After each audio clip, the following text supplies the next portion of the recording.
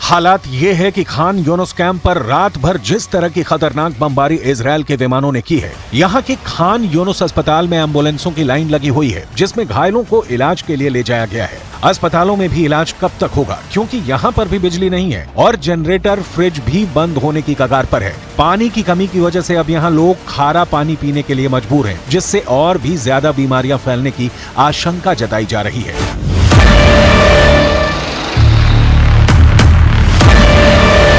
अब सबसे बड़ा सवाल यह है कि आखिर ये सब क्यों हो रहा है? आखिर इस तबाही का जिम्मेदार कौन है? इजरायल पहले ही कह चुका है कि 7 अक्टूबर को हमास ने जो आतंकवादी हमला किया है उसके बाद से युद्ध शुरू हो चुका है और अब अगर कोई लाश गाजा में गिरती है या फिर इजरायल में गिरती है तो उसके लिए हमास ही जिम्मेदार माना जाएगा। इजरायल के एक आतंकवाद पीड़ित परिवार ने प्रेस कॉन्फ्रेंस करके बंधक बनाए गए लोगों को छोड़ने की मार्मिक अपील भी की है।